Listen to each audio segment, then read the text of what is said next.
Your fiancé sold you out. Leave now. Those 6 words changed everything.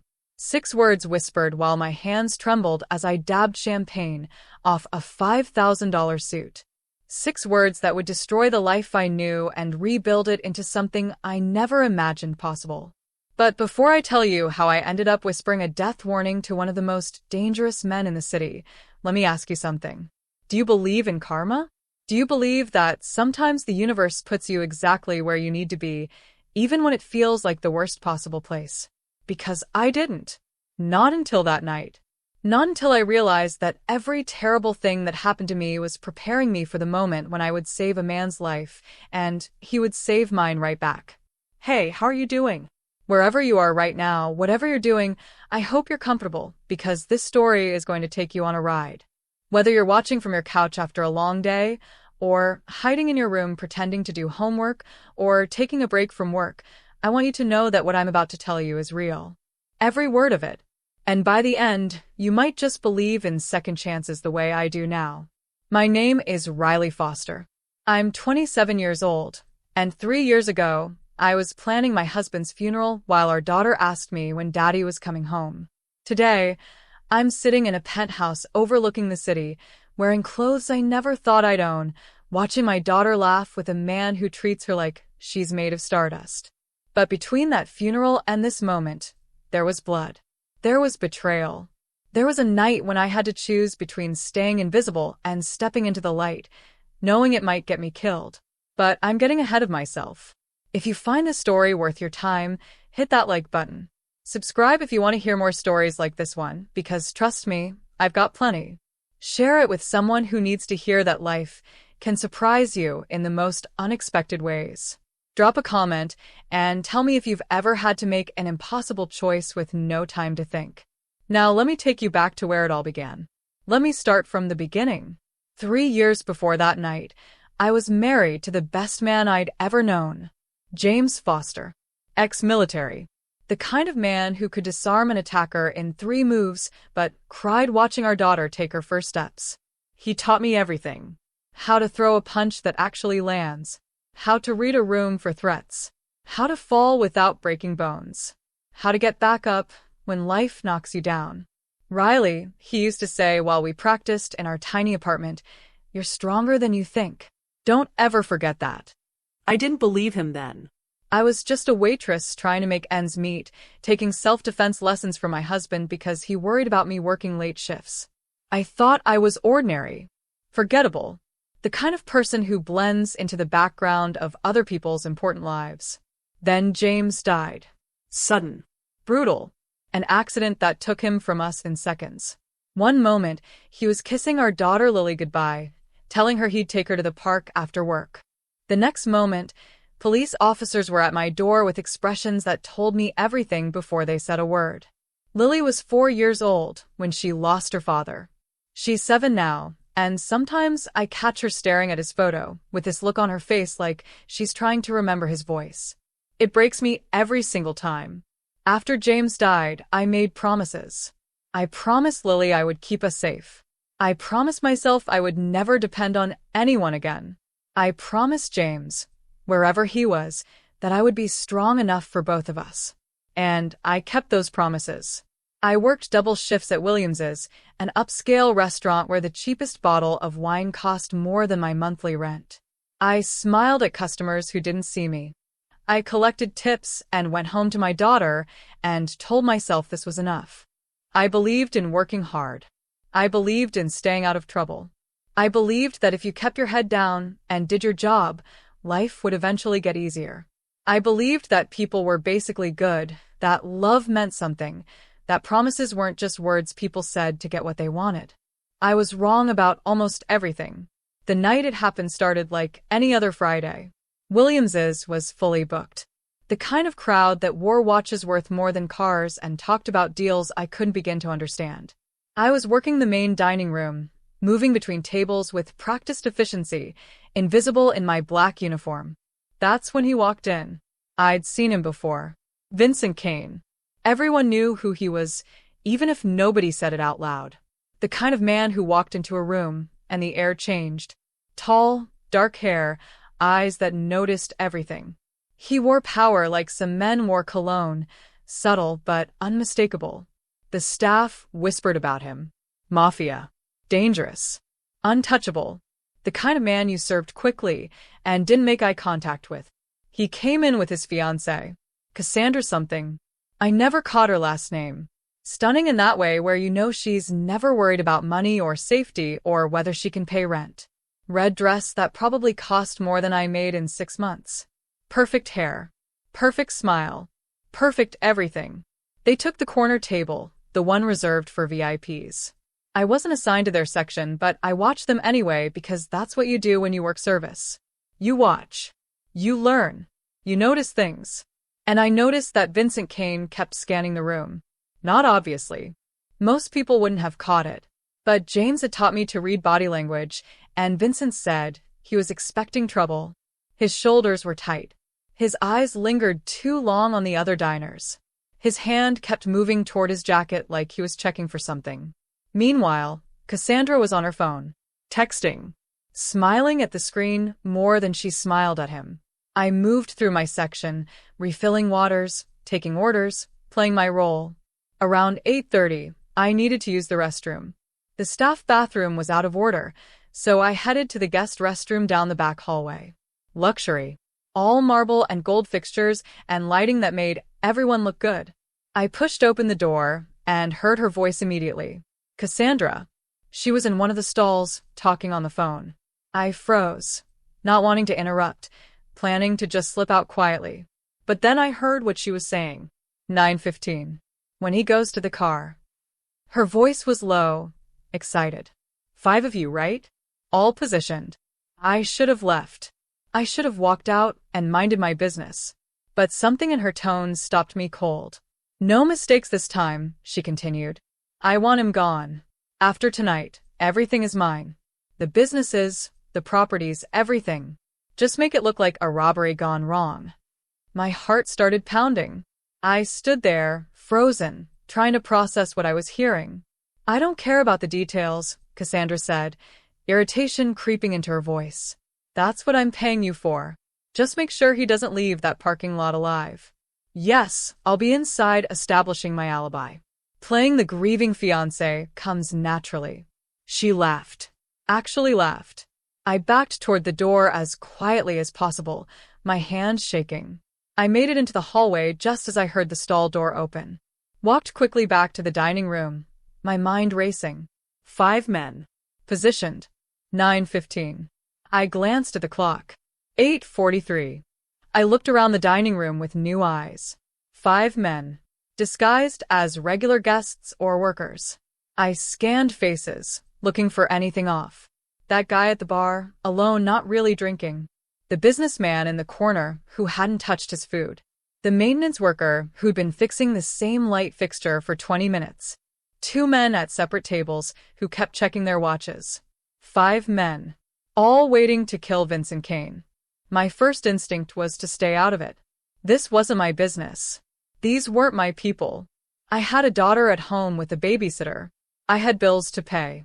I had a life that depended on me not getting involved in things that could get me killed. But then I thought about James. About honor. About doing what's right even when it's hard. And I thought about that woman, sitting across from her fiancé, smiling at him while she planned his murder. I grabbed a bottle of champagne from the bar. Expensive. The kind we only brought out for special celebrations. My hands were steady, even though my heart was hammering. I'd made my decision. I walked to Vincent Kane's table. Cassandra was in the restroom, probably still coordinating murder. Vincent sat alone, still scanning the room, that tension in his shoulders. Compliments of the house, sir, I said, approaching with the champagne and 2 glasses. He looked up at me, really looked, and I saw intelligence in those eyes. Suspicion too. I didn't order that, he said quietly. I know. I started pouring, my hands deliberately shaky. I'm sorry, I'm new. I'm not supposed to serve your section. I just wanted to do something nice, and I let the glass slip. Champagne went everywhere. All over his jacket, his shirt, the table. Expensive liquid soaking into expensive fabric. Oh my God. I gasped, grabbing napkins. I'm so sorry, let me help. I moved close, dabbing at his jacket, and that's when I leaned in and whispered directly into his ear. Your fiancé sold you out. Leave now. I felt him go absolutely still. For a second I thought he might not believe me. Might think I was crazy. Might have me thrown out or worse. Then he spoke, voice barely audible. How many? 5. Armed. Disguised. Parking lot. 9:15. His hand caught my wrist. Not hard, but firm. His eyes locked on mine, searching for lies, for truth, for whatever tells I might give. Why are you telling me this? He asked. Because she's in the bathroom coordinating your murder and laughing about it. I whispered back. Because I have a daughter at home and I couldn't live with myself if I let this happen. Because my husband taught me that you don't stand by when someone's about to die. Something shifted in his expression. He released my wrist. What's your name? Riley Foster. Riley Foster. He said it like he was memorizing it. You just saved my life. Then don't waste it. Get out of here. Cassandra was coming back from the restroom. I could see her approaching across the dining room, perfect smile in place. Vincent stood up, pulling out his phone. Emergency, he said loudly enough for nearby tables to hear. Business crisis. I have to go. Cassandra's smile faltered. What? Vincent, we just got here. Now. His voice left no room for argument. He was already moving, already calculating exits. He paused, looked back at me. Thank you, Riley Foster. I won't forget this. Then he was gone, striding toward the front entrance instead of the parking lot. Cassandra stood there, confusion and panic warring on her face. She looked at her phone, then at the door, then at me. What did you say to him? She demanded. Nothing, ma'am. I just spilled champagne on him. I'm so sorry about that. Her eyes narrowed. She didn't believe me, but she couldn't prove anything. She rushed after Vincent, her heels clicking frantically on the marble floor. I stood there holding soggy napkins, watching them go. And that's when the man at the bar met my eyes. He'd heard something. Or seen something. Or maybe he just knew. His hand moved to his jacket. Slowly. Deliberately. His expression said I'd just made a very big mistake. The maintenance worker stopped pretending to fix the light. The businessman stood up. The two men at separate tables were both looking at me now. 5 men. All staring at me with eyes that promised violence. I'd just saved Vincent Kane's life. And now they were going to take mine. I had maybe 3 seconds to decide how to stay alive. The man at the bar was already moving. Not running, not obvious, just shifting his weight in a way that told me he was about to close the distance between us.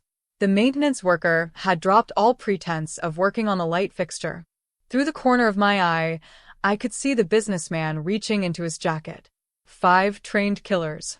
1 waitress with combat skills she hadn't used since her husband died 3 years ago. James used to say that the first rule of survival wasn't about fighting. It was about reading the situation and choosing your battlefield. Never let them corner you.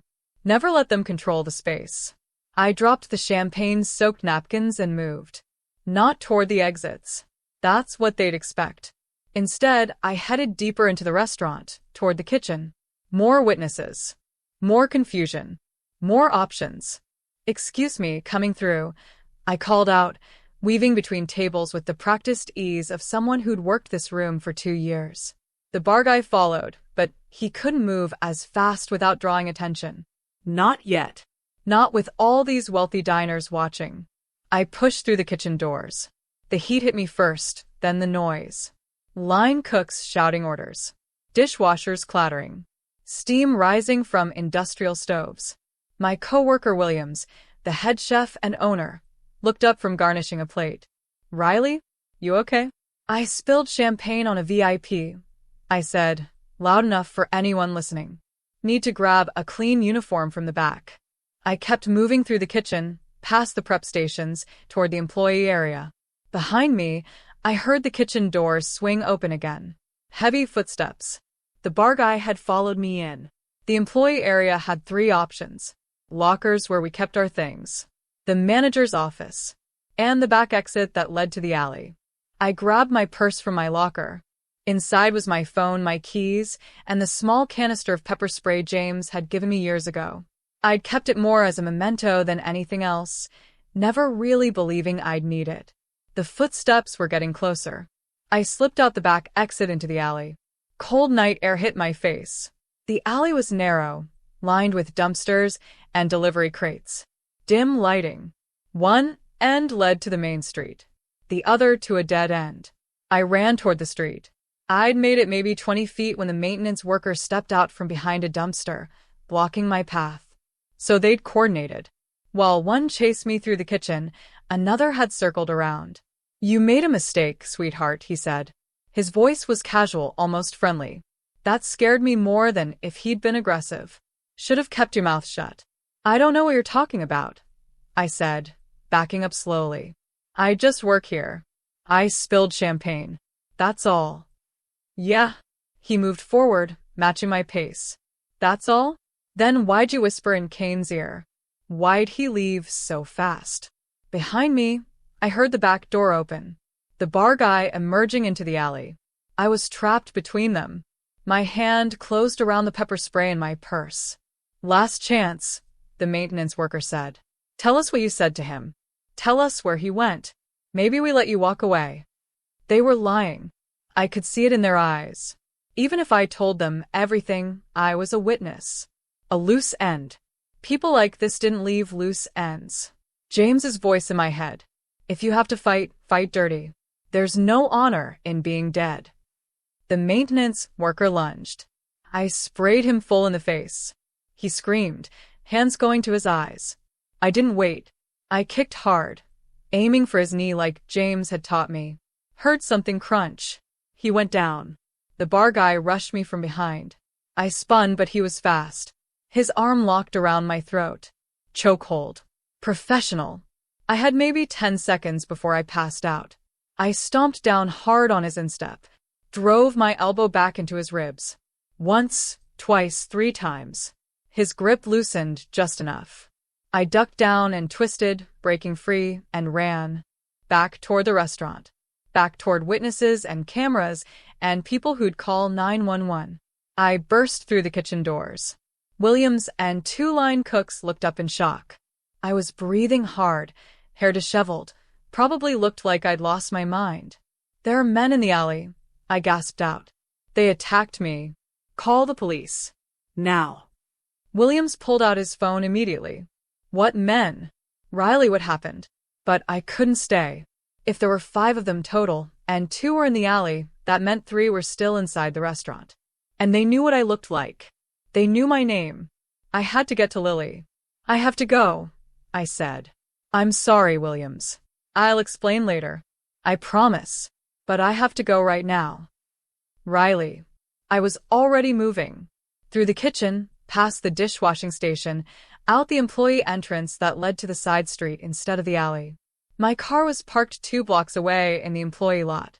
I ran. Actually ran, not caring how it looked. My phone was out, dialing Mrs. Chun, the babysitter. She answered on the second ring. "Hello." "Mrs. Chun, it's Riley. Is Lily okay?" "Of course, dear. She's right here watching her movie. We're fine. Are you?" "Lock all the doors and windows. Right now. Don't open the door for anyone except me. If anyone comes to the apartment, anyone at all, you call 911 immediately. Do you understand?" Silence. Then, quieter, scared. "Riley, what's happening?" "Please, Mrs. Chun. Just do it. I'm on my way home right now. 20 minutes. Lock the doors." Okay, I'm locking them now." I reached my car.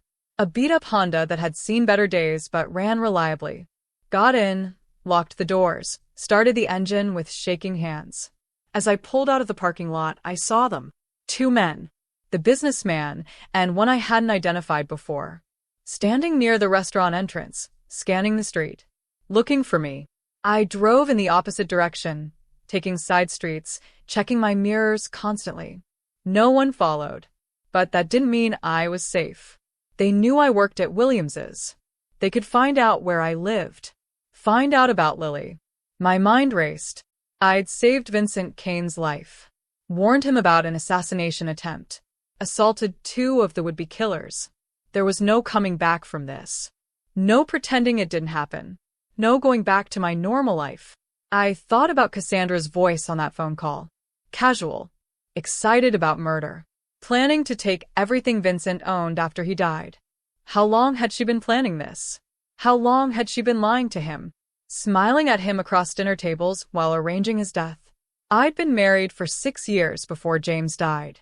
Every morning of those 6 years, he kissed me goodbye like it might be the last time. He told me he loved me. He meant it. I knew he meant it because his actions matched his words every single day. That's what real love looked like. Not Cassandra's version. Not murder disguised as devotion. 20 minutes later, I pulled up to my apartment building. Old but clean.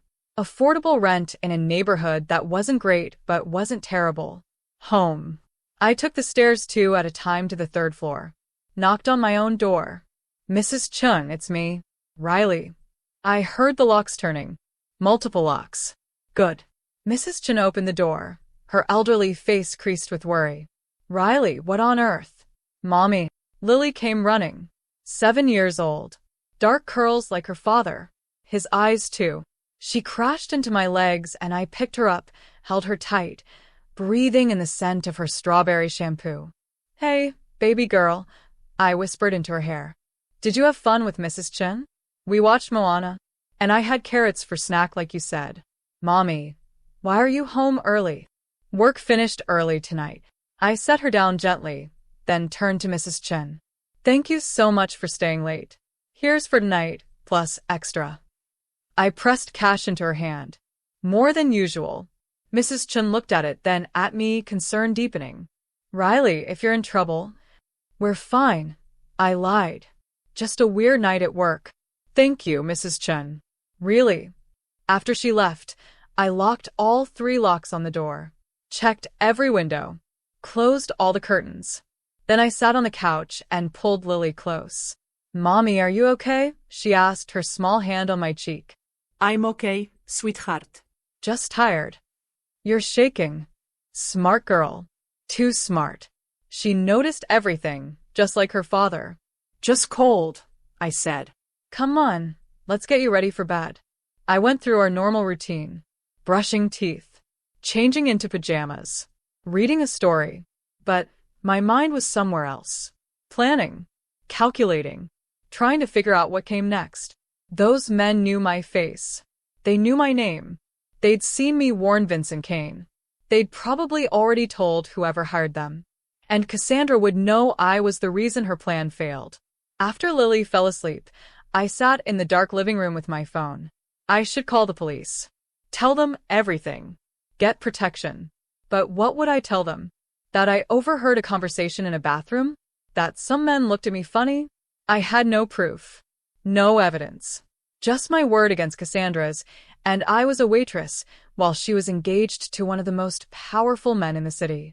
The police wouldn't help me. They might not even believe me. My phone buzzed. Unknown number. I stared at it for 3 rings before answering. Hello. Riley Foster. That voice. Vincent Kane. We need to talk. How did you get my number? I own this city, Riley. Getting a phone number is the easy part. A pause. You saved my life tonight. I owe you a debt. But you also put yourself in danger. Those men you encountered in the alley? They work for people who don't forgive witnesses. I know. My voice came out steadier than I felt. They followed me. They tried to kill me. But they didn't. Which means they're regrouping. Planning. You understand what this means. They'll come back. Yes. For you. Possibly for your daughter. I did my research in the last hour. Lily Foster, age 7. Attends Jefferson Elementary. You live at. Stop. My hand tightened on the phone. Don't say her name.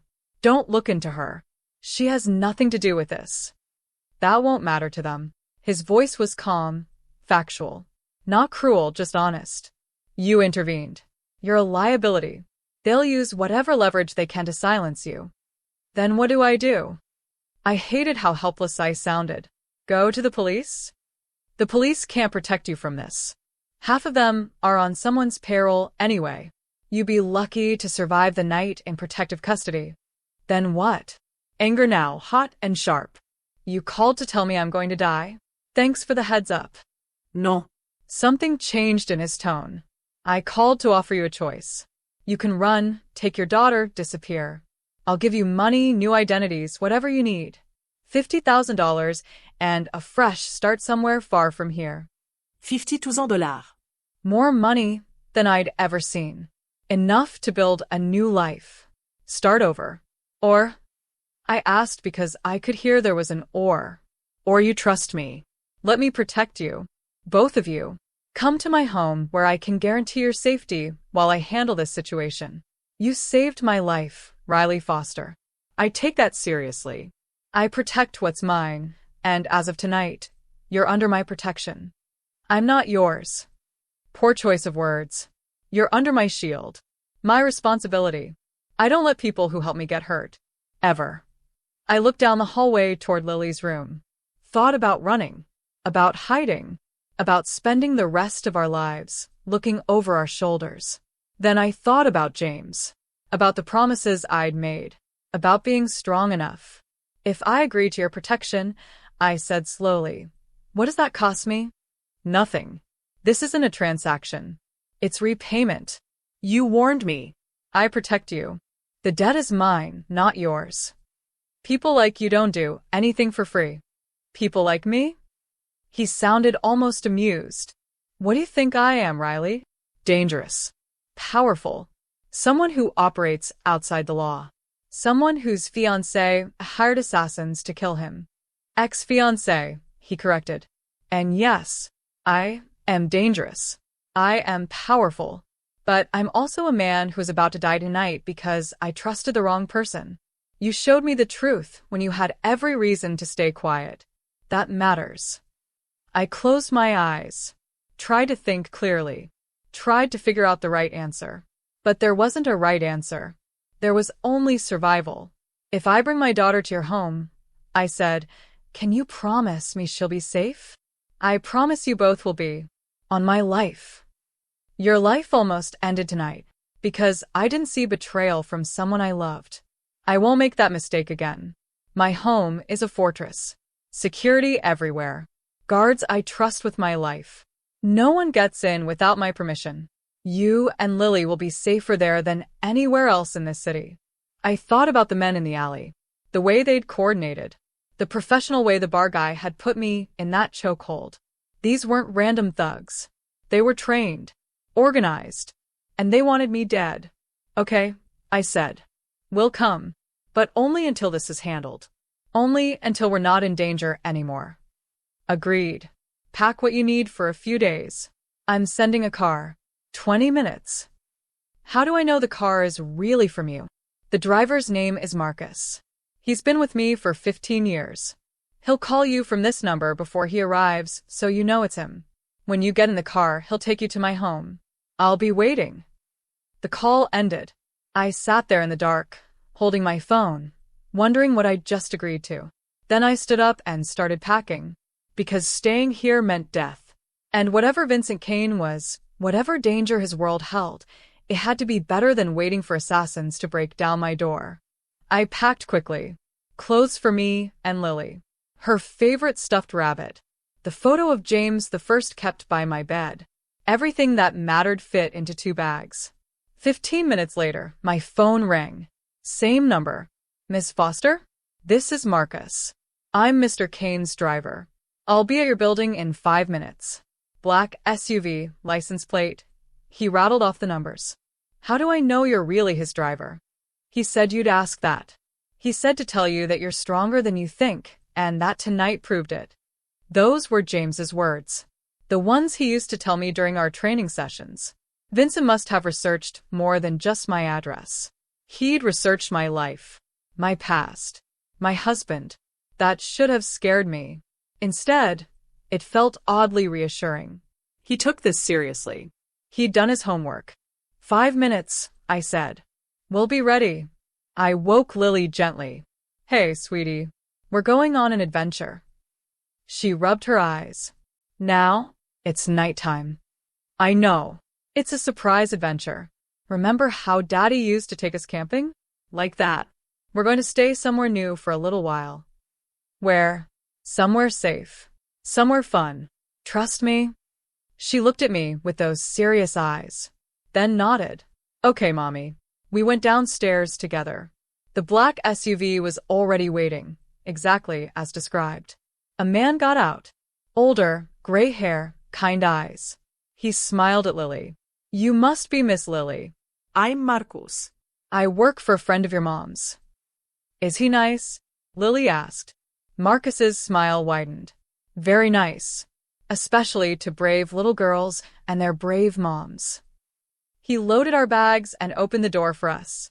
The SUV's interior was leather and luxury. Lily's eyes went wide. Wow, she whispered. As we drove through the city, I watched the lights pass by, heading away from everything I knew, towards something completely unknown. My phone buzzed one more time. Vincent Kane. Almost here. Welcome to your new life, Riley Foster. Even if it's temporary.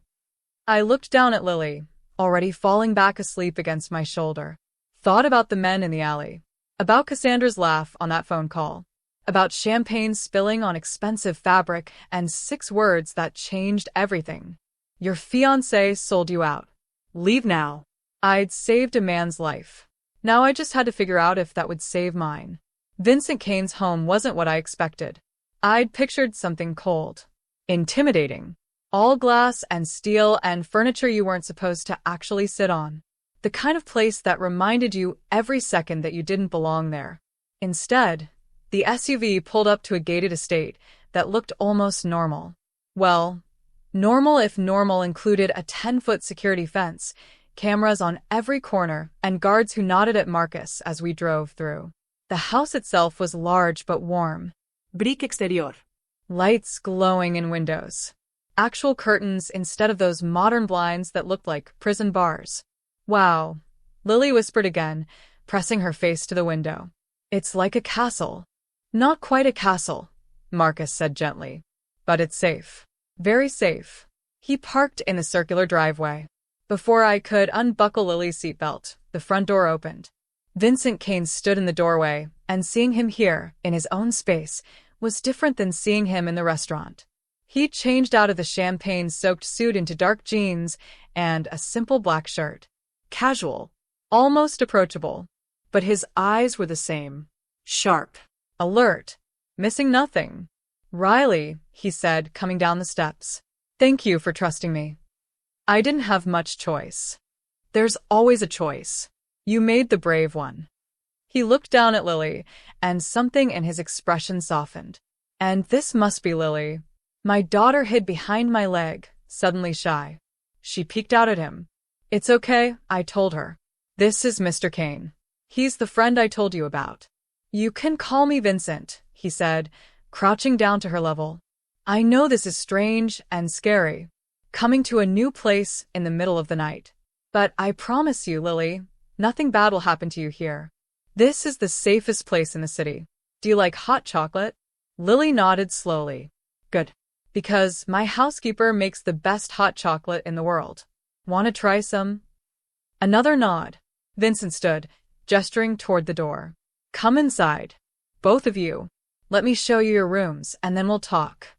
The inside of the house matched the outside. Warm. Lived in. There were actual family photos on the walls, though I didn't recognize any of the faces. A coat rack by the door with jackets hanging on it. Comfortable furniture that looked used, not just decorative. A woman appeared from what I assumed was the kitchen. Late 50s, kind face, gray hair pulled back in a bun. This is Maria, Vincent said. She runs this household, and has for 20 years. Maria, this is Riley and Lily Foster. They'll be staying with us for a while. Welcome, Maria said warmly. You must be exhausted. Let me show you to your rooms. We followed her upstairs. The hallway was wide, lined with more photos and paintings. She stopped at a door near the end. This is the guest suite, Maria said, opening it. 2 bedrooms connected by a bathroom. I thought you and your daughter might want to be close. The rooms were beautiful. The larger bedroom had a queen bed with a thick comforter that looked like clouds. The smaller room, clearly meant for Lily, had a twin bed with pale blue sheets and stuffed animals already arranged on the pillows. I keep these rooms ready for Vincent's nephews when they visit, Maria explained. But they're yours now for as long as you need them. Lily walked into the smaller room, her eyes huge. Mommy, look at the stuffed animals. Those are yours if you want them, Maria said. And that hot chocolate I promised? I'll bring it up in just a few minutes. Do you like marshmallows? Yes, please, Lily said quietly. After Maria left, I helped Lily change into her pajamas. She was starting to wake up more now, the adventure of it all overcoming her exhaustion. Mommy, why are we really here? She asked as I tucked her into the unfamiliar bed. I'd promised myself I would never lie to my daughter. James and I had always been honest with her, even about the hard things. When he died, we didn't tell her he went to sleep or went away. We told her the truth in words she could understand. Someone at work needed help tonight, I said carefully. And I helped them. But it made some bad people angry. So we're staying here where those bad people can't find us. Just for a little while. Are the bad people going to hurt us? No, baby. That's why we're here. Vincent and his friends will make sure we're safe. I promise. Like how Daddy kept us safe? My throat tightened. Yeah. Like that. Maria returned with 2 mugs of hot chocolate. Lily's had extra marshmallows and a swirl of whipped cream. Mine was dark and rich and smelled like heaven. I'll let you both settle in, Maria said. If you need anything at all, press that button by the bed. It rings directly to my room. I mean it. Anything. After Lily finally fell asleep, clutching her old stuffed rabbit in one hand, I went back to my room and just stood there for a moment. Processing. Everything had happened so fast. 12 hours ago, I'd been worried about making rent. Now I was hiding in a mansion because I'd witnessed a murder plot. A knock on the door. Vincent's voice. Riley? Can we talk? I opened the door. He stood in the hallway, 2 glasses in his hands. Whiskey from the look of it. Thought you might need this, he said. I don't drink. Neither do I, usually. But tonight seems like an exception kind of night. He had a point. I took the glass and followed him downstairs to what turned out to be a study. Dark wood. Floor-to-ceiling bookshelves actually filled with books. A desk covered in papers. This was clearly where he worked. We sat in the leather chairs near the fireplace. He'd lit it, and the flames cast moving shadows across the walls. Tell me exactly what happened tonight, Vincent said. Everything. From the beginning. So I did. The bathroom. Cassandra's phone call. The 5 men. The champagne trick. The alley. All of it. He listened without interrupting, his face unreadable. When I finished, he was quiet for a long moment. 5 men, he finally said. Professional setup. She must have been planning this for months. How long were you engaged? 6 months. We'd been together for 2 years before that. He took a drink. I thought I knew her. I thought she loved me. Shows what I know about love. She's a good liar. The best ones always are. He looked at me. You said she mentioned taking everything after I died. The businesses. The properties. Everything. That's what she said on the phone. She couldn't inherit anything. We're engaged, not married. Which means she wasn't just planning to kill me. She was planning to kill me and produce a will. A fake one, probably. Naming her as my heir. Can she do that? If I'm dead and can't contest it? If she has the right lawyers? Yes. She could tie up my estate in court for years. Eventually someone would prove the will was fake, but by then she'd have liquidated most of the assets. Disappeared with the money. So, this wasn't just about killing you. It was about stealing everything you've built. Yes.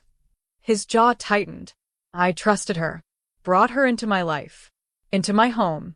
Told her things I don't tell anyone. And she was planning to destroy me the entire time. I recognized that look. That betrayal. I'd seen it in the mirror after James died, when I realized all our plans and dreams were just gone, erased in a second. "I'm sorry," I said. "Don't be. If you hadn't overheard that call, I'd be dead right now. She'd be crying at my funeral while counting my money." He set down his glass. "The question is what happens next. You go to the police. Tell them what she did." "With what proof? Your word against hers? A phone call you overheard but didn't record? The men who attacked you in the alley are probably halfway to Mexico by now. And Cassandra will say she was at the restaurant all night. Dozens of witnesses will confirm it because she made sure to be visible to establish her alibi." "So, she just gets away with it?" I didn't say that. Something dangerous flickered in his eyes. "I said we can't go to the police. That doesn't mean there won't be consequences." "What are you going to do?" "Find evidence. Real evidence. Follow the money trail for the men she hired. Track down whoever sold her the fake will. Build a case that can't be ignored or bought off.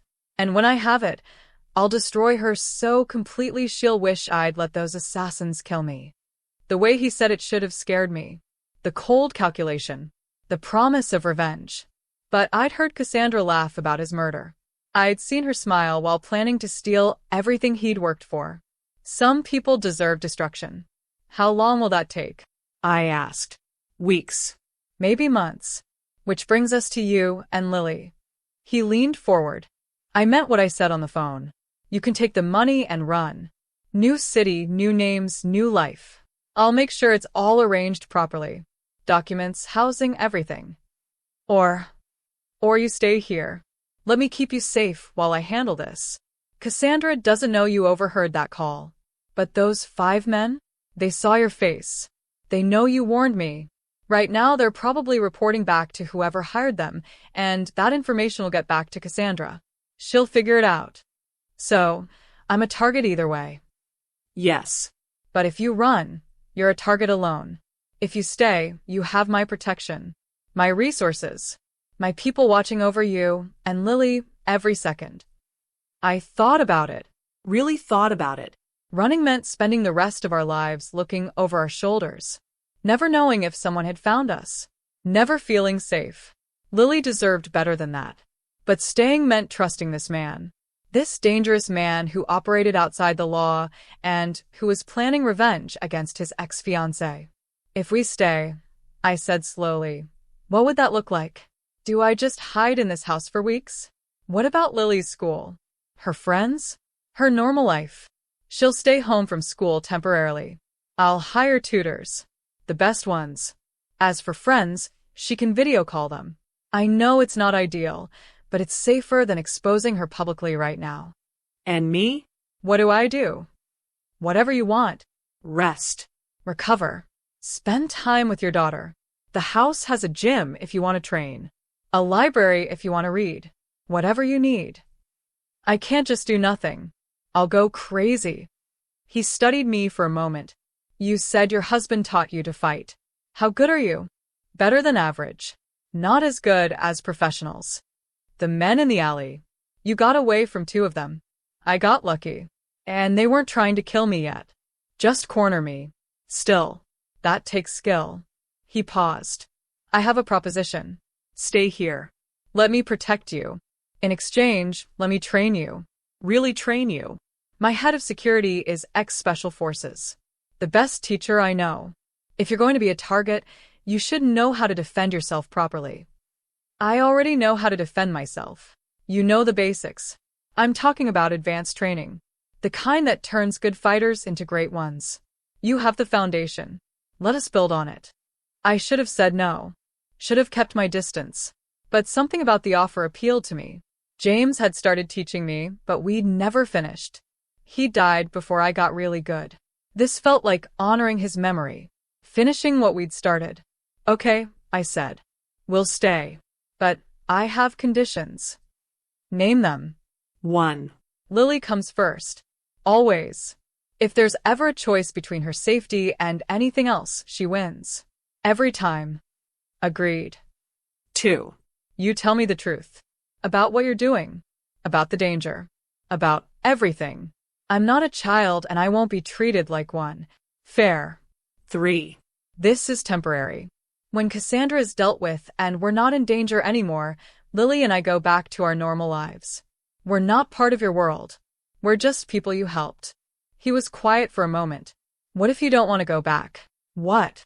What if, when this is over, you've built a life here? What if Lily is happy? What if you decide that normal isn't what you want anymore? That won't happen. You're sure?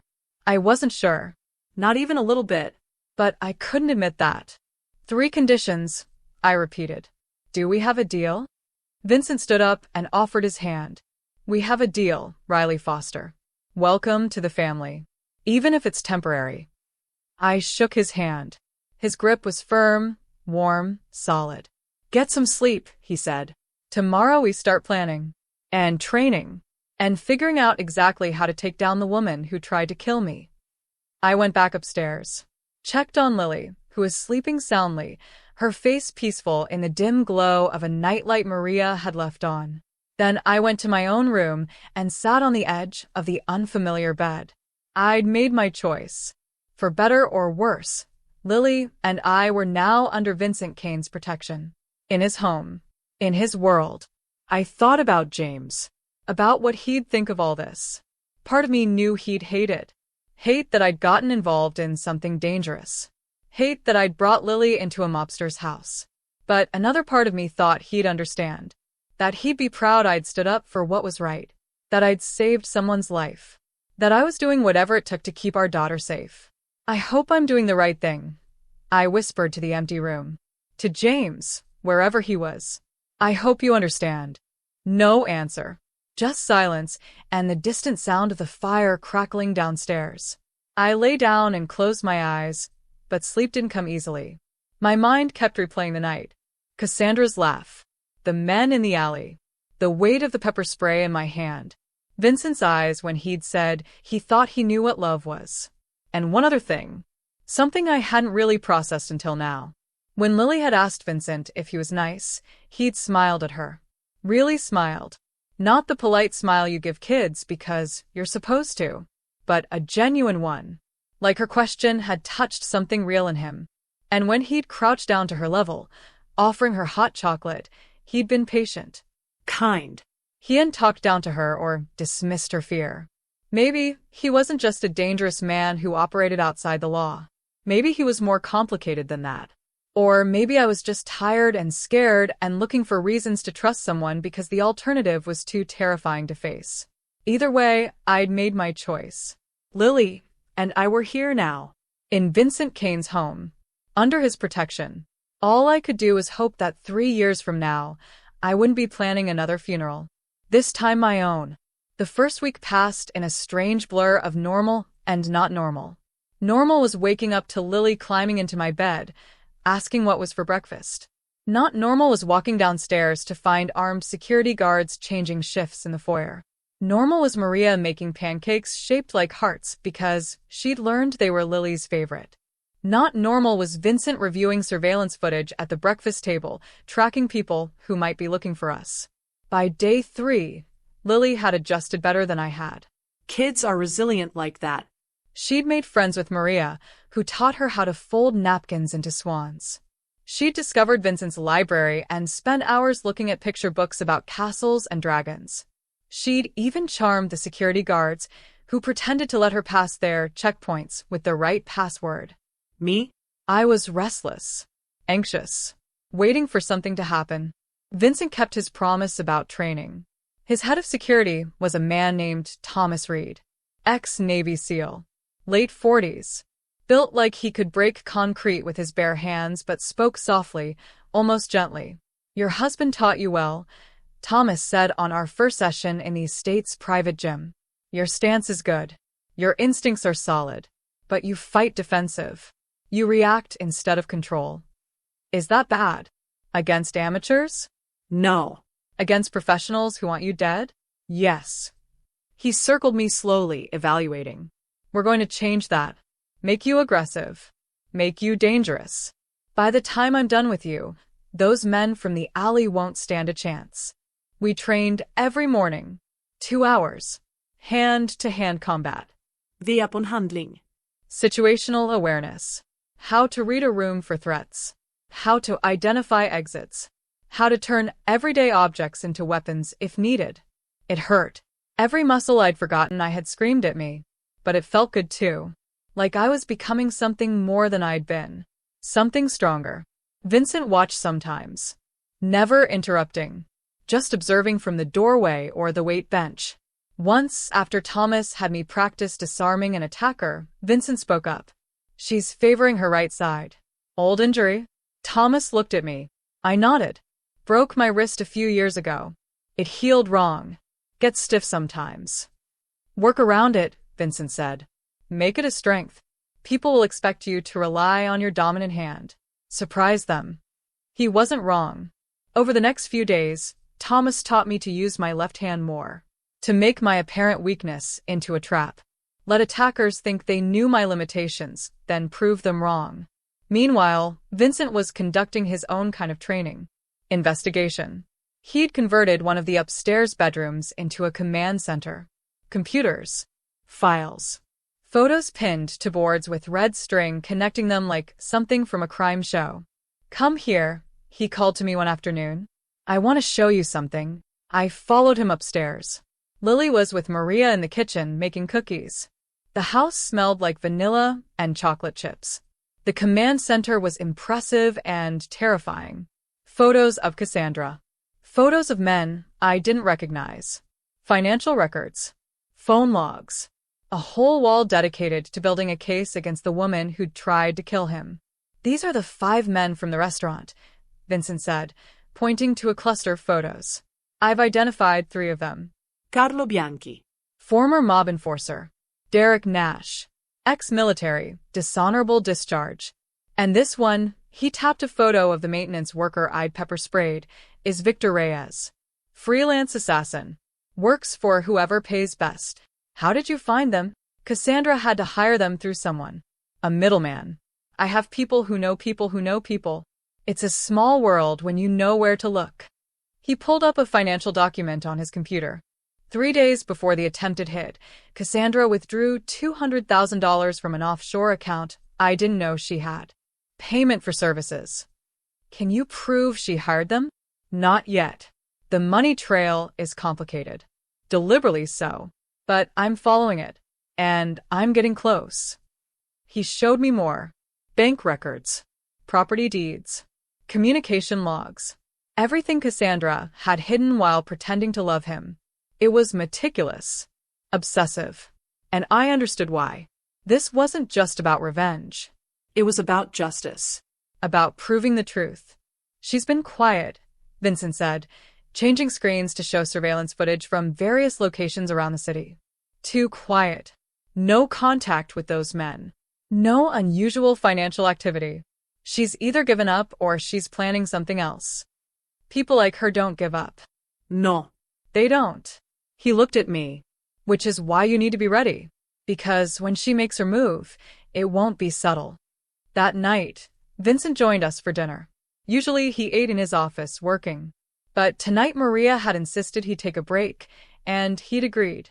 Lily talked nonstop about the cookies she'd made, about the book she was reading, about how Thomas had shown her a super-secret spy move, which was really just how to throw a proper punch.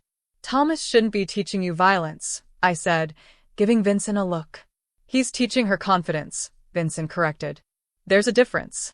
Right, Lily? Right. Lily agreed. He said even small people can be strong if they're smart and brave. Exactly. I wanted to be annoyed, but I couldn't, because Lily was smiling more than she had in months. Since James died, she'd been quieter, more withdrawn, like she was afraid to be too happy. But here, in this strange house with these strange people, she was coming back to life. After dinner, we watched a movie. Some animated thing about a girl who saves her kingdom. Lily sat between Vincent and me on the couch, a bowl of popcorn in her lap. Halfway through, she fell asleep, her head on Vincent's shoulder. He looked down at her, then at me. Should I move her? She's fine. She does this. Falls asleep anywhere when she's comfortable. She's comfortable with me? Apparently. Something crossed his face. Surprise, maybe. Or something softer. I'm not good with kids usually. They sense something off about me. But she's different. She sees people clearly. Always has. If she trusts you, it means you're trustworthy. Or she's a terrible judge of character. Vincent. Sorry? He adjusted slightly so Lily's head was more comfortable on his shoulder. It's been a long time since anyone looked at me the way she does. Like I'm just a person. Not a name or a reputation. Just someone who makes good hot chocolate and tells decent jokes. You tell terrible jokes. See? Honest feedback. I appreciate that. We finished the movie in comfortable silence. When it ended, I carefully lifted Lily. She mumbled something about dragons, but didn't wake up.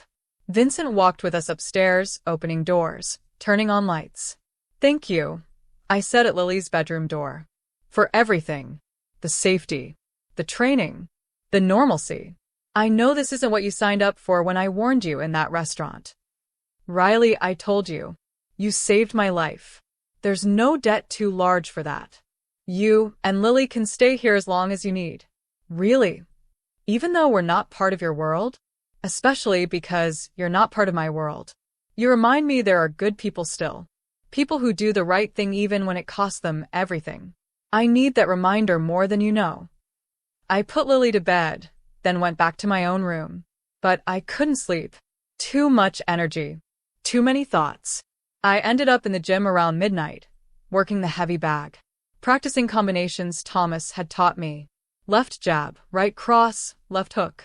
Over and over until my knuckles ached and sweat dripped down my back. Can't sleep either? I spun around. Vincent stood in the doorway, wearing workout clothes. Didn't mean to startle you, he said. I heard the bag. Thought I'd check. Just restless.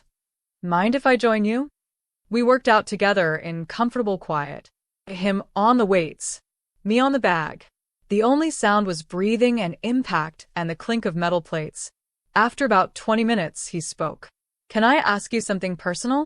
Depends on the question. Your husband. James. What was he like? I stopped hitting the bag. Why do you want to know? Because you loved him. Really loved him. I can see it every time you mention him. And I'm trying to understand what that looks like. Real love. Not the fake version Cassandra sold me. I unwrapped my hands slowly, thinking about how to answer. James was steady. Reliable. When he said he'd do something, he did it. When he said he loved me, he meant it. He never promised what he couldn't deliver. And he protected us, not because he thought we were weak, but because he thought we were worth protecting. Sounds like a good man. The best I've ever known. How did you know? That he was real. That his love was genuine. His actions matched his words. Every day. For 6 years. There was no difference between what he said and what he did. That's how you know someone's real. Consistency. Follow through. Actually showing up. Vincent was quiet for a moment. Cassandra said she loved me. Every day. Multiple times. She said it so much I started to believe it. But looking back, her actions never matched. She'd say she wanted to be with me forever, then avoid making real plans. She'd say she loved my life, then complain about every aspect of it. She'd say I could trust her, then hide bank accounts and phone calls. Some people are good liars. The best ones believe their own lies. I think she believed she loved me. Or loved what I could give her. The lifestyle. The money. The status. She just didn't love me. I'm sorry. Don't be. I'm learning what not to accept. What red flags look like. What real should feel like. He looked at me. You and Lily? That's real. The way she looks at you. The way you do anything for her. That's what love actually is. Sacrifice. Protection. Putting someone else first. It's easy with Lily. She's my daughter. It's not easy. It's natural for you because you're a good person. But plenty of parents don't love their kids like that. Plenty of people don't sacrifice. You do. That makes you rare. I didn't know what to say to that. So I changed the subject. How's the investigation going? Really? Slow but steady. I'm building an airtight case. When I move against her, I want it to be final. No wiggle room. No escape. And the men she hired? 3 of them left the country. The other 2 are in the wind. But they'll surface eventually. People like that always do. And when they do, I'll be ready. What about Cassandra herself? Where is she now? Still in the city. Living in the apartment I bought her. Using the credit cards I gave her. Acting like nothing happened. She filed a missing person report on me, by the way.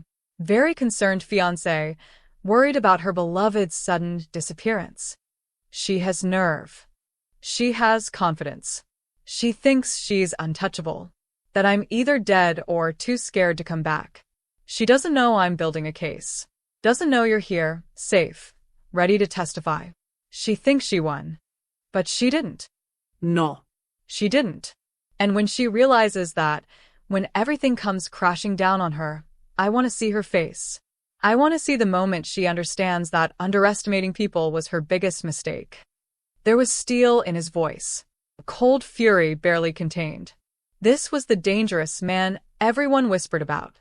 The one who didn't forgive betrayal. But then he looked at me, and the fury softened. Saudi. I get intense about this. You should be intense. She tried to murder you. She tried. Past tense. Because you stopped her.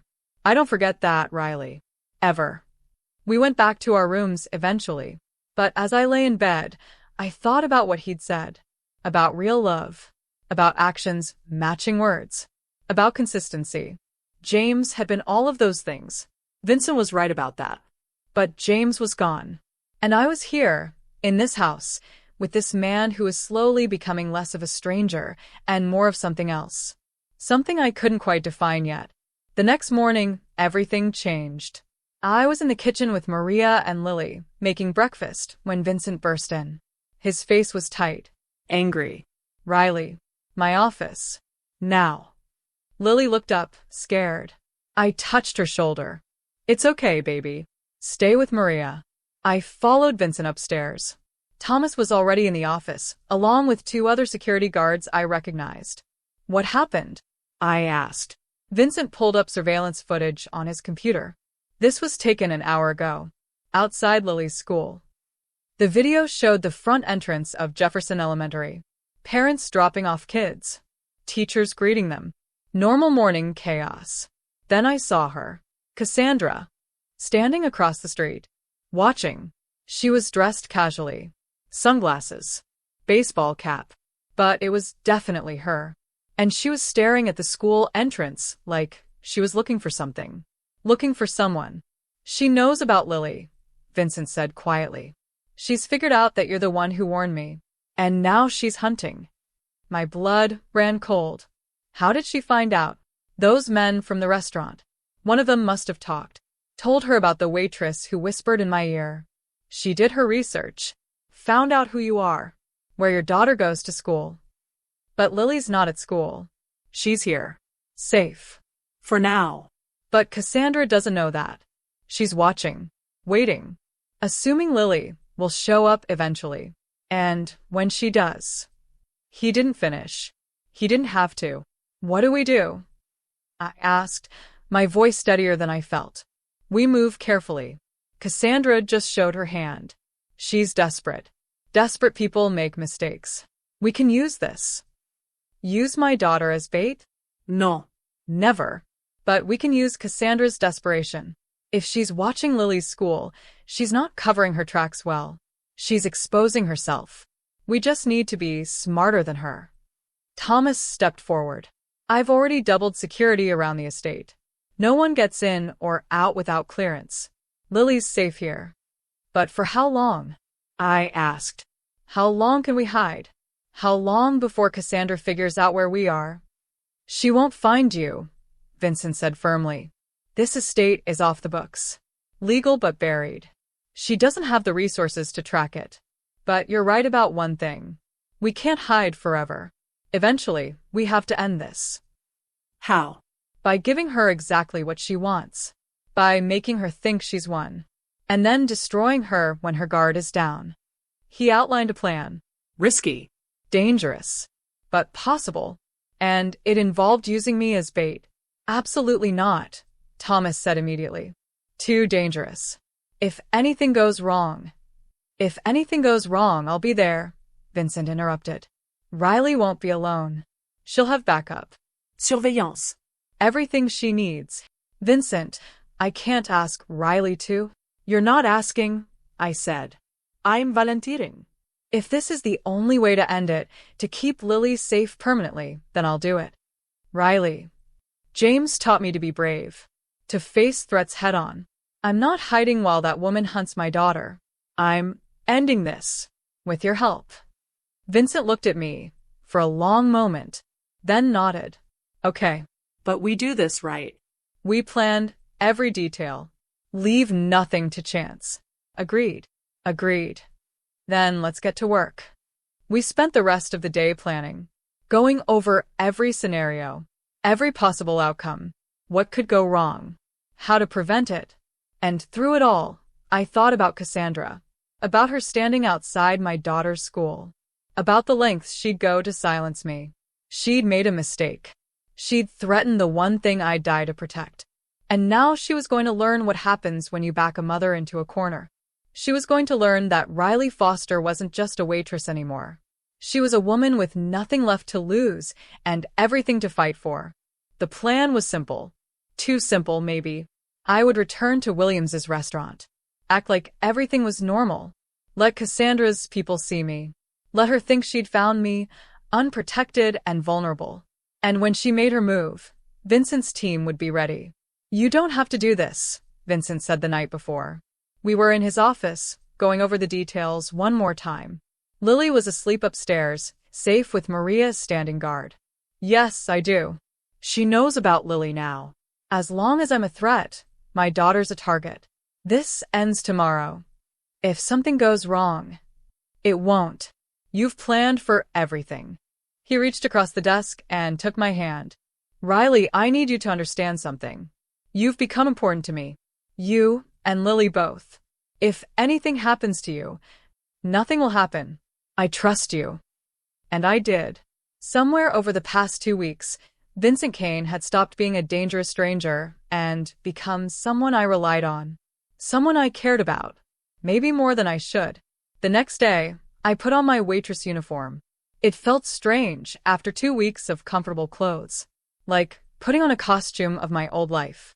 Thomas drove me to the restaurant. 2 other guards in a car behind us. Vincent was already positioned nearby, with more security. I had a wire hidden in my bra. Cameras. Backup plans for the backup plans. You're clear on the signal? Thomas asked before I got out.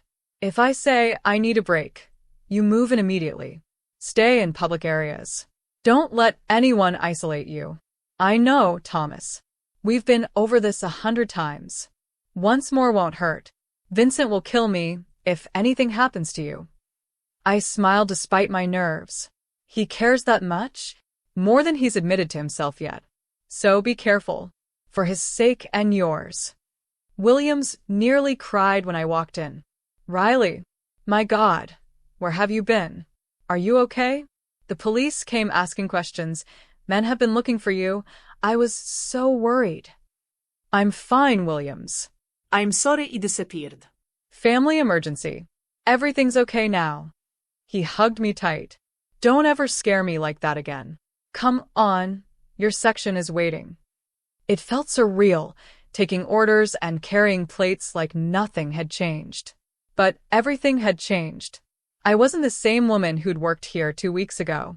An hour into my shift, I saw him. One of the men from the alley. Not the maintenance worker I'd pepper sprayed. A different one. The businessman. He sat at the bar, watching me. My heart rate spiked. The wire would pick that up. Vincent would know something was happening. I kept working. Kept smiling. Kept playing my role. Then my phone buzzed. Text from an unknown number. Outside. Now.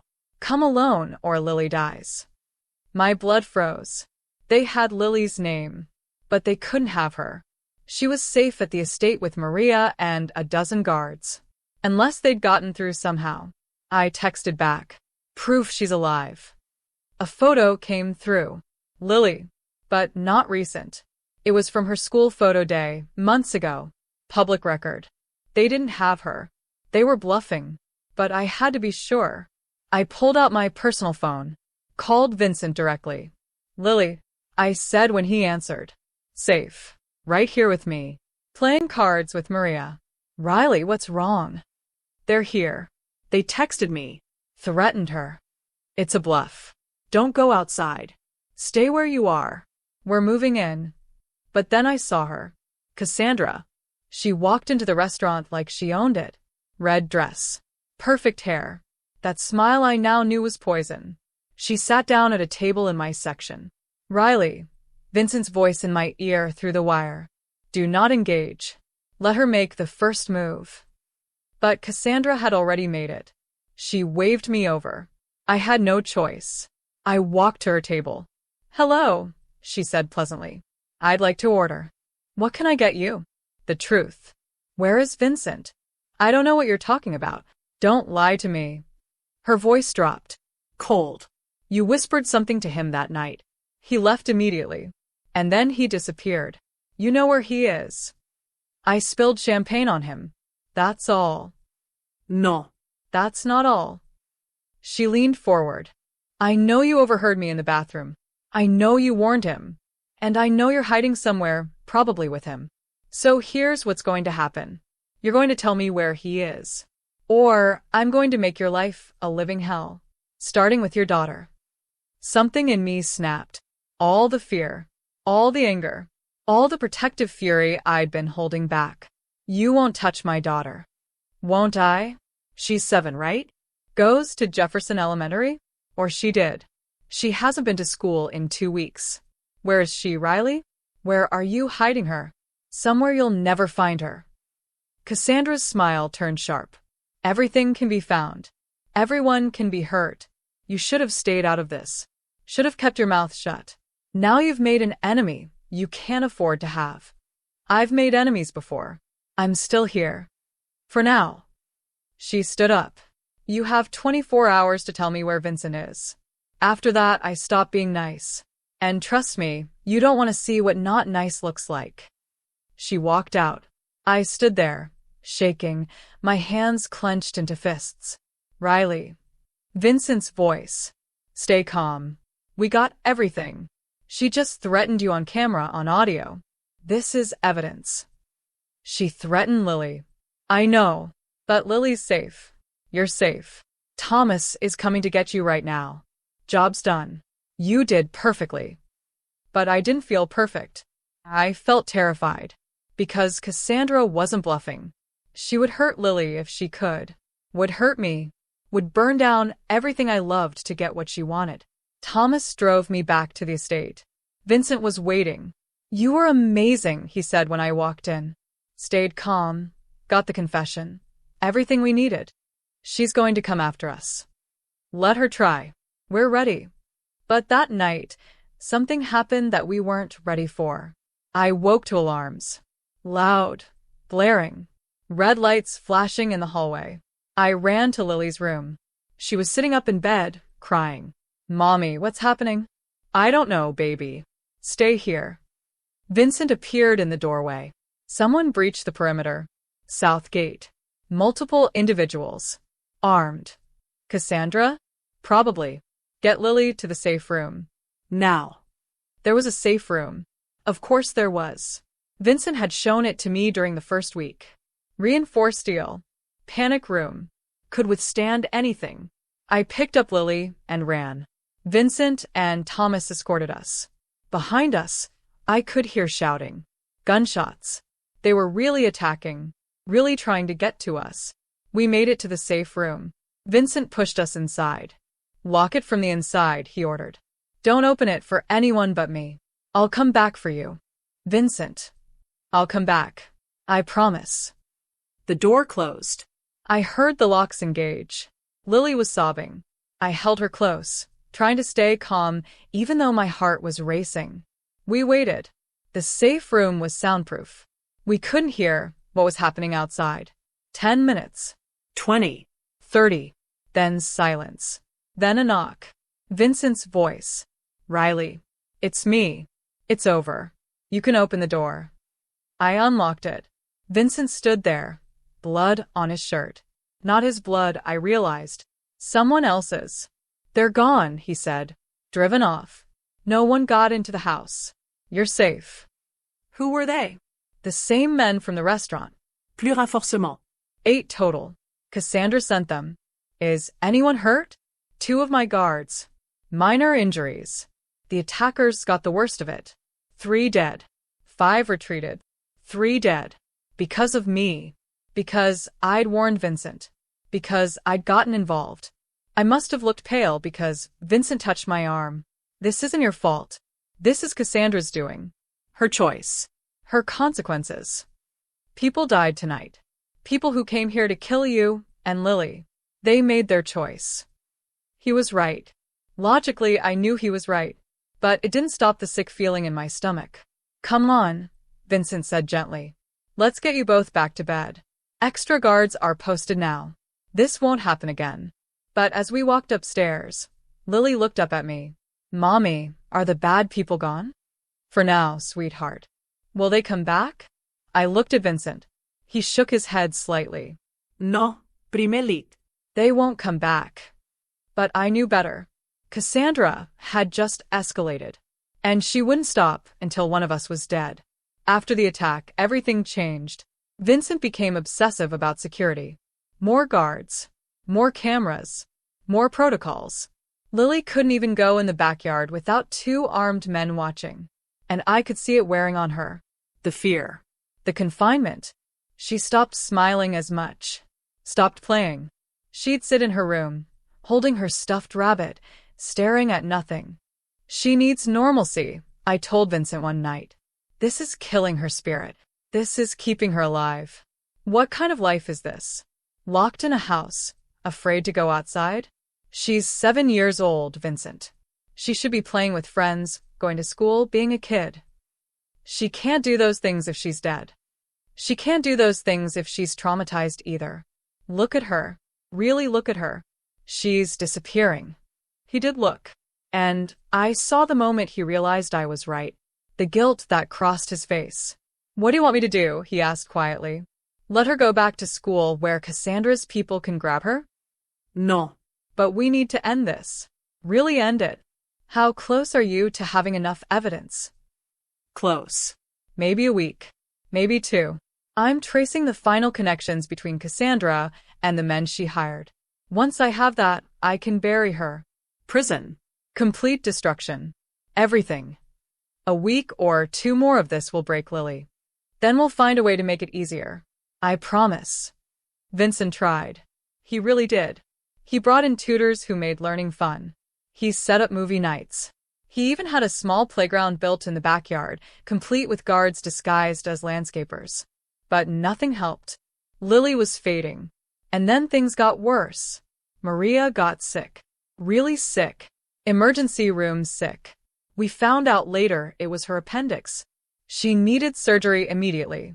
Go, Vincent told her in the hospital. Take all the time you need. Your health comes first. But Lily, Maria protested weakly. She needs me. She needs you healthy. We'll manage. But managing was harder than it looked. Maria had been the heart of that house. The warmth. Without her, the place felt cold. Empty. I tried to fill her role. Cooking. Cleaning. Keeping Lily entertained. But I was exhausted. Between training with Thomas, helping Vincent with the investigation, and taking care of Lily, I was running on empty. And Vincent noticed.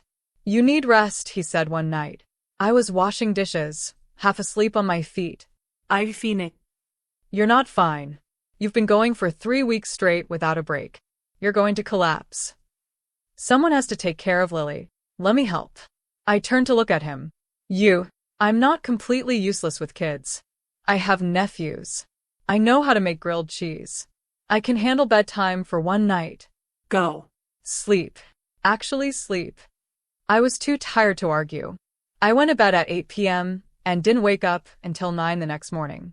When I came downstairs, I found Vincent and Lily at the kitchen table. They were making pancakes. Badly. There was batter everywhere. Mommy. Lily ran to me, flour in her hair. Vincent's teaching me to cook. I see that. How's it going? Terribly, Vincent admitted. But we're having fun. And Lily was smiling. Really smiling. For the first time in days. Something in my chest tightened. Watching them together. Vincent patient and gentle. Lily laughing at his terrible cooking. It looked like a family. It felt like a family. And that terrified me. Because this was temporary. This wasn't real life. This was just survival. When Cassandra was dealt with, Lily and I would go back to our apartment. Our normal life. Our world without Vincent Kane. Except I wasn't sure I wanted that anymore. Later that day, while Lily napped, Vincent found me in the library. Can we talk? He asked. About what? About what happens after. After Cassandra? After everything. When this is over. When you're safe. He sat down across from me. You said you wanted to go back to normal. Back to your apartment. Your job. Your life before all this. That's what we agreed. What if I don't want you to go? My heart stopped. Vincent.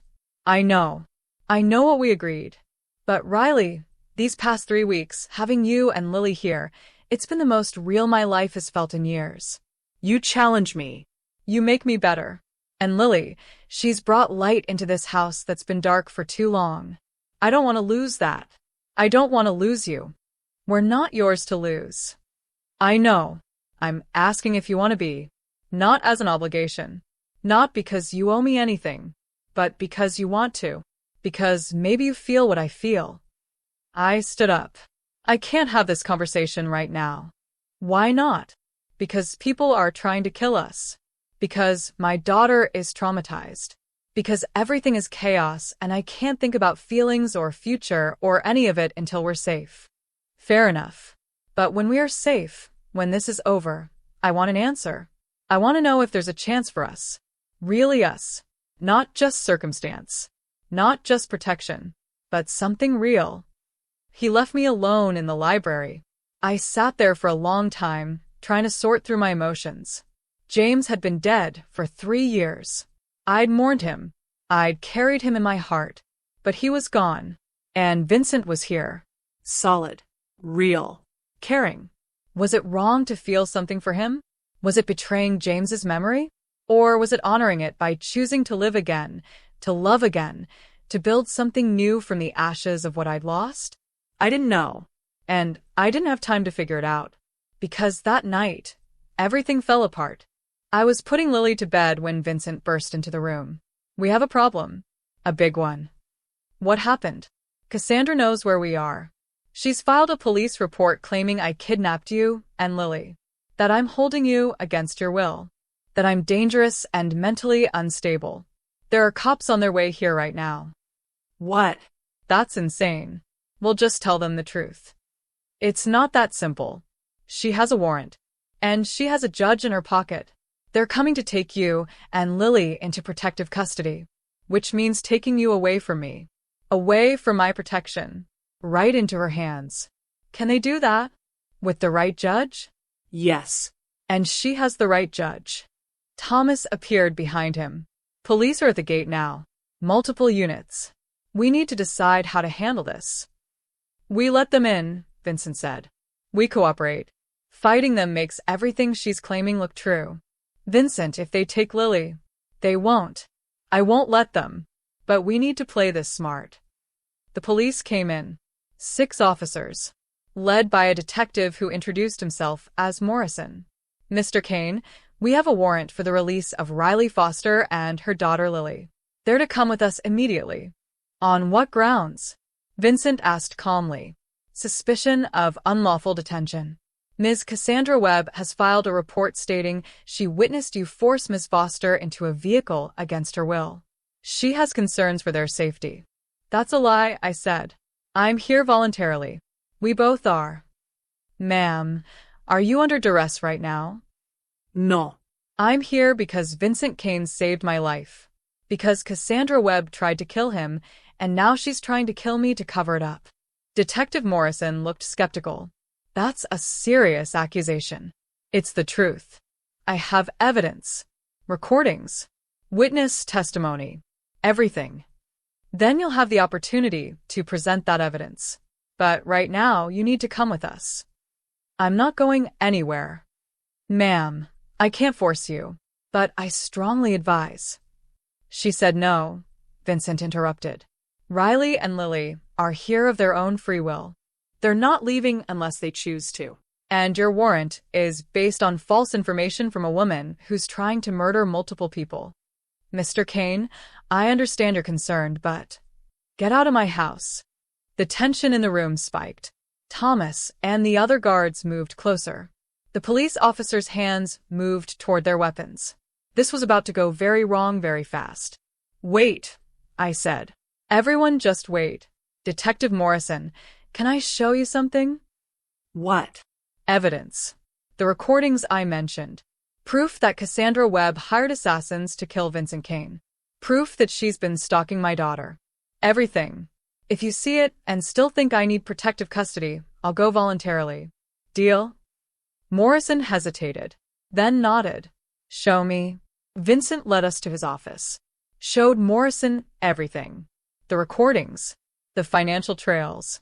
The surveillance footage of Cassandra outside Lily's school. The attack on the estate. All of it. Morrison's expression changed as he watched. Disbelief became shock, became anger. This is real, he asked. All of this. Every bit, Vincent confirmed. Cassandra Webb is a murderer. Or tried to be. And now she's using the police to finish what her hired killers couldn't. Morrison pulled out his phone. Made a call. Captain, we have a problem. The Webb case. Yeah. No, it's not what she claimed. It's way worse. We need to issue a warrant for her. Attempted murder. Conspiracy. Everything. He hung up. Looked at me. Ms. Foster, I apologize. You're not going anywhere. In fact, we're going to need your full statement. And we're going to bring Ms. Webb in immediately. Relief flooded through me. Thank you.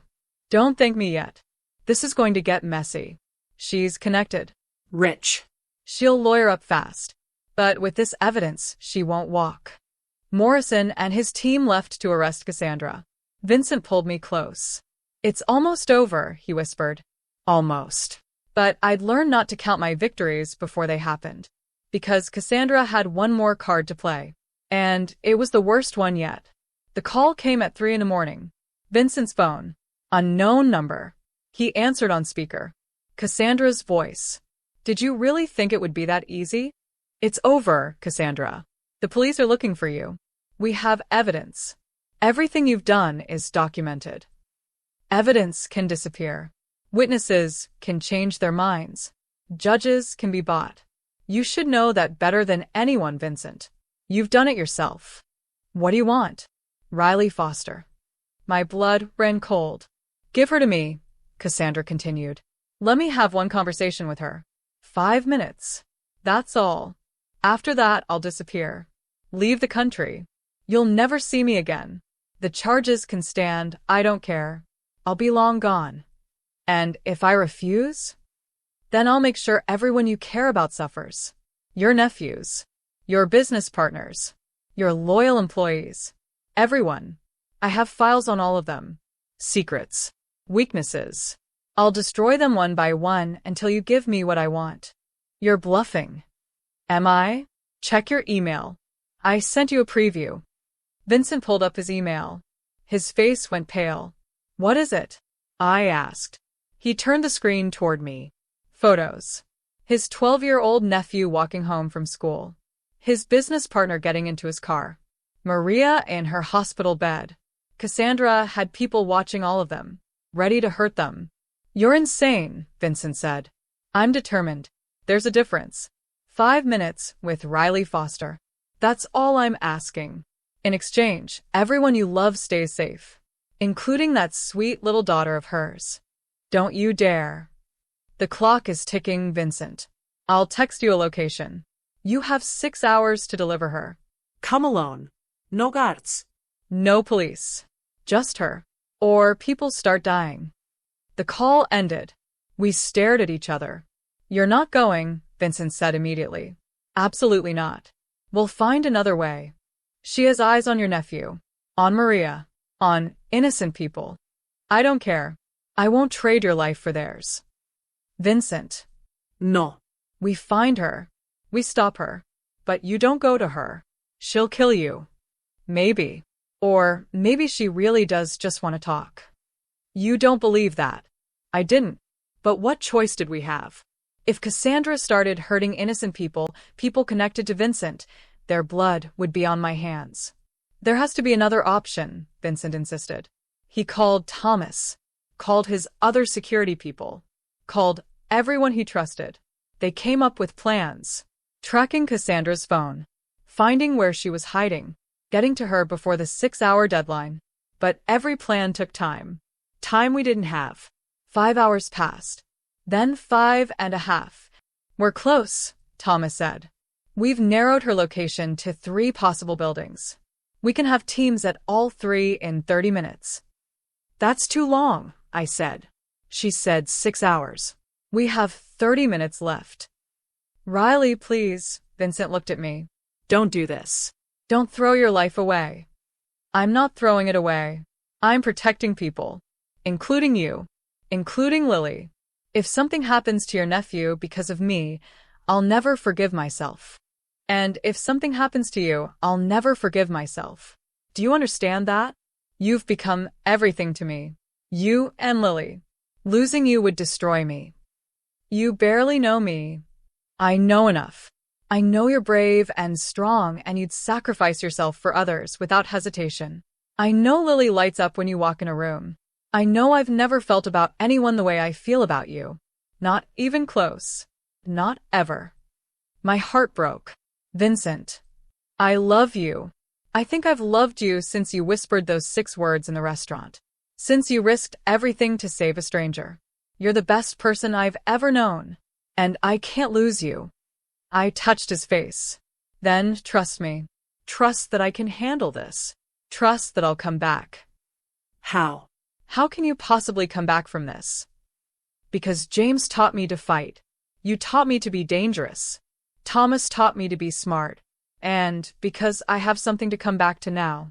You and Lily waiting for me. That's worth fighting for.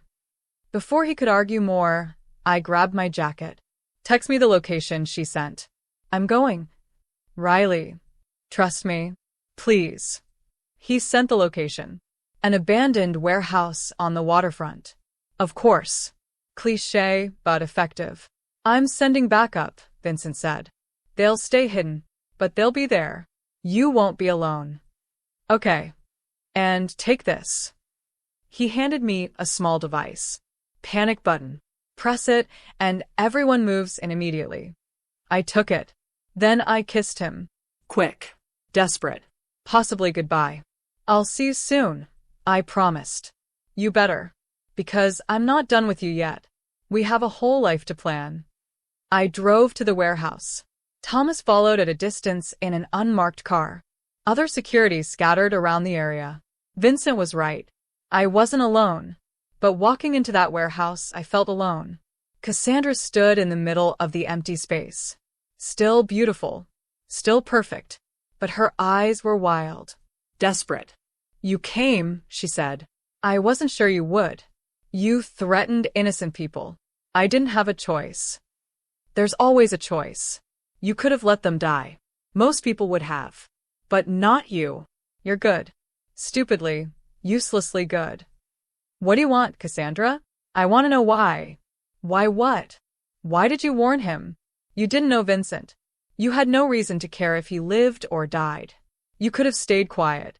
Minded your business. Kept your boring little life. Why did you throw it all away for a stranger? Because it was the right thing to do. The right thing. She laughed. The right thing has left you here. About to die. Was it worth it? Was doing the right thing worth losing everything? Yes. You're insane. Maybe. But I can sleep at night. Can you? Her expression twisted. I would have been happy. Do you understand that? Vincent was supposed to die. I was supposed to inherit everything. I was supposed to finally have the life I deserved. And you ruined it. You and your stupid conscience. You were going to murder him. He would have died quickly. Painlessly. That's more kindness than most people get. And I would have used his money for good things. Charity. Art. Culture. It wouldn't have been wasted. It was never yours to take. It should have been. I earned it. 2 years of pretending to love him. 2 years of enduring his world, his rules, his controlling nature. I deserved compensation for that. You're delusional. Her hand moved. I saw the gun. Maybe I am, she said. But at least I'll get the last word. Everything James taught me kicked in. I dove left as she fired. The bullet missed. Barely. I rolled. Came up running. Used the concrete pillars for cover. You can't run forever, Cassandra shouted. She fired again. The bullet pinged off concrete inches from my head. I pressed the panic button. Backup was coming. I just had to survive until they got here. This is your fault, Cassandra screamed. All of it. If you'd just stayed quiet, none of this would have happened. She was spiraling, losing control, which made her more dangerous. I spotted a metal pipe on the ground. Grabbed it. Not much of a weapon against a gun, but better than nothing. Cassandra came around the pillar. We were face to face. She raised the gun. I swung the pipe, knocked the gun from her hand. It skittered across the concrete floor. We both lunged for it. I got there first. My hands closed around the grip. I pointed it at her. Don't move, I said. Cassandra froze. Then smiled. You won't shoot me. You're too good. Remember? Try me. You won't. You'll arrest me. Let the system handle me. And the system is broken. I'll walk. I always walk. Money can buy anything. Even justice. Not this time. Yes, this time. Every time. People like me don't lose. People like you do the right thing and you suffer for it. That's how the world works. Behind her, I saw movement. Thomas and the security team entering the warehouse. Vincent right behind them. You're wrong, I said. The world works because people do the right thing even when it's hard. Even when it costs them. That's what makes us human. That's what separates us from people like you. Vincent reached us. He looked at me holding the gun. Looked at Cassandra on her knees. It's over, he said quietly. The police are outside. Morrison is ready to arrest her. We have everything we need. I lowered the gun. Handed it to Thomas. Cassandra laughed. You just proved my point. You had the shot. You could have ended me. But you didn't. Because you're weak. No, Vincent said. She's strong. Stronger than you'll ever understand. Because she has something you don't. Principles. Honor. Love. The things that actually matter. The police came in. Morrison put handcuffs on Cassandra. Cassandra Webb, you're under arrest for attempted murder, conspiracy, stalking, and about 15 other charges I'm going to enjoy reading to you. As they led her away, she looked back at me. This isn't over. Yes, I said. It is. And finally it was. The trial took 3 months to prepare. 3 months of depositions and lawyers and evidence review. 3 months of living in Vincent's house, no longer as refugees, but as family. Lily went back to school. Not Jefferson Elementary, where Cassandra had stalked her, but a private school near Vincent's estate. Smaller classes. Better security. She thrived there. Maria came back from her surgery, weaker but healing. She cried when she saw how close Vincent, Lily, and I had become. I knew it, she told me one day. From the first night. I knew you three were meant to be family. It's complicated, I said. Love is always complicated. Doesn't make it less real. Vincent and I hadn't talked about the future. Not really. We were too focused on the trial, on making sure Cassandra paid for what she'd done. But we were together. In all the ways that mattered. He'd hold my hand during depositions.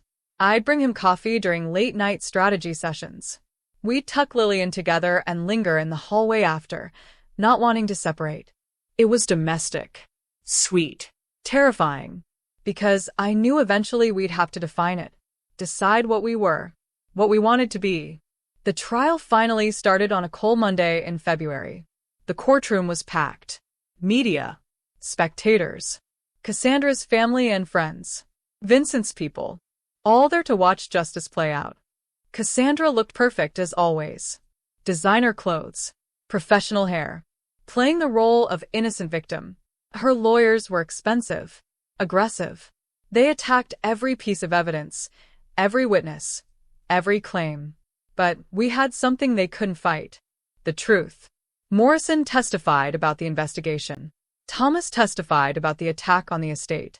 The 3 surviving assassins, given immunity for their testimony, admitted Cassandra had hired them. And then it was my turn. I walked to the witness stand, swore to tell the truth, looked at Cassandra sitting at the defense table. The prosecutor was a woman named Jennifer Chin. Sharp, brilliant. She'd spent weeks preparing me. "Miss Foster," she began, "can you tell the court what you heard on the night of November 15th in the restroom at Williams's restaurant?" I told them everything. The phone call, Cassandra's words, the plan to kill Vincent, the 5 assassins, the timeline, all of it. Cassandra's lawyer objected constantly. Hearsay, speculation, unreliable witness. But the judge overruled him. Because I wasn't speculating. I was reporting what I'd heard. "And after you overheard this conversation," Chin continued, "what did you do?" "I warned Mr. Kane. I spilled champagne on him as an excuse to get close and whispered that his fiancée had sold him out." "Why did you do that?" "Because it was the right thing to do. Someone was about to be murdered. I couldn't let that happen." "Even though warning him put you in danger?" "Yes." "Even though you had a daughter at home who needed you?" "Yes." "Why?" I looked at Vincent in the gallery. He was watching me with such intensity, such pride, such love. "Because my husband taught me that you don't stand by when someone's about to die. You act, even if it costs you. That's what makes us human. That's what makes life worth living." The courtroom was silent. Chin smiled slightly. No further questions. Cassandra's lawyer stood up for cross-examination. He tried to shake my story, tried to make me seem unreliable, tried to paint me as someone with ulterior motives. But I'd been through worse than a lawyer's questions. Ide surviva assassins. An attack on a fortified estate. Months of fear and uncertainty. His words couldn't touch me. After 2 weeks of testimony, the jury deliberated. It took them 4 hours.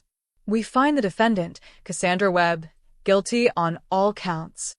The courtroom erupted. Cassandra's face went pale, her perfect composure finally cracking. The judge sentenced her to 25 years. No parole eligibility for 15.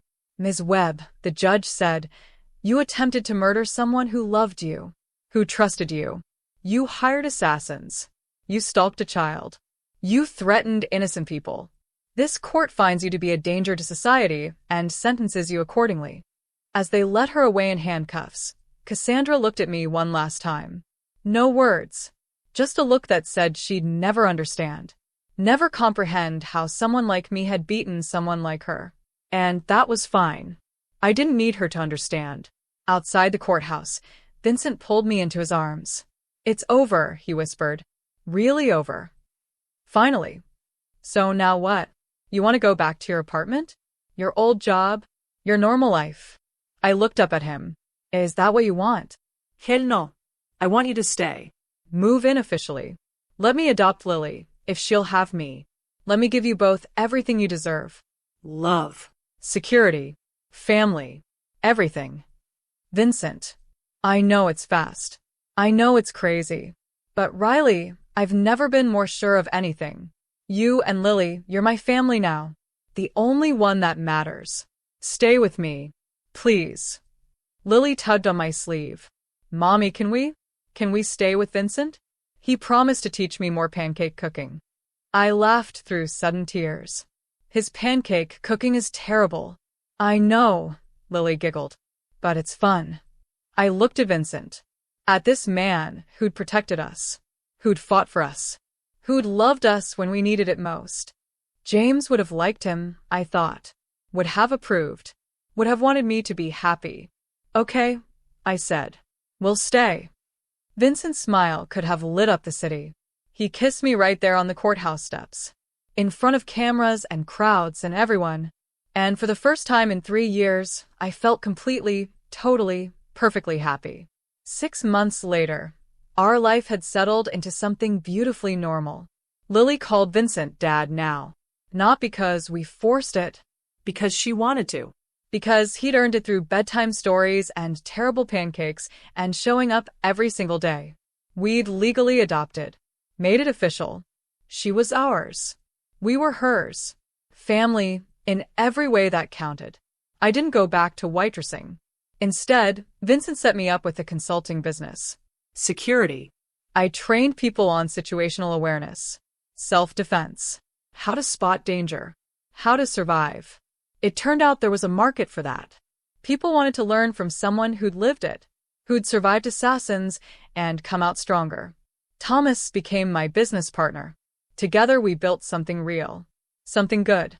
Maria still ran the household, but now she had help. Because the house was fuller, louder, Happier. Vincent's nephews visited more often.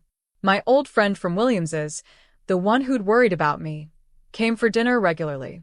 We'd built a community, a family that extended beyond blood. And Vincent? He'd stepped back from some of the darker aspects of his business. Not all of it. He was still who he was. But he was trying. For us. For the family we were building. I want to be someone Lily can be proud of, he told me one night. Someone who does things the right way. Or as right as possible. She's already proud of you. We both are. He pulled me close. I never thought I'd have this. A real family. Real love. Real peace. I thought people like me didn't get happy endings. Everyone deserves a happy ending. Some of us just have to fight harder for it. Was it worth it? Everything you went through? The danger, the fear, all of it. I looked around. Lily asleep upstairs. Maria humming in the kitchen. Thomas checking security, like he did every night. Vincent's arms around me. Yes, I said. Every second of it. Because it brought me here. To you. To this life. To this family. I love you, Riley Foster Kane. I love you too. We stood there, watching the city lights through the window. The same city where I'd once been just a waitress trying to survive. Where I'd made a choice that changed everything. 6 words whispered in a moment of courage. Your fiancé sold you out. Leave now. Those words had led me here. To love. To family. To a life I never imagined possible. Hey, I said to you wherever you are, whatever you're doing. Thank you for listening to my story. For staying with me through all of it. I hope it reminded you that life can surprise you. That doing the right thing matters. That courage can change everything. If you like this story, hit that like button. Subscribe for more stories like this one. Share it with someone who needs to hear that second chances are real. That love can find you in the darkest moments. That families are built, not just born. Drop a comment and tell me about a time you had to be brave. When you had to make an impossible choice. I read every comment. I promise. And remember this. You're stronger than you think. Braver than you know. Capable of more than you imagine. Just like I was. Just like you are. Until next time, stay strong. Stay brave. And never be afraid to whisper the truth, even when it's dangerous. Because you never know who you might save. You never know what life you might change. Including your own.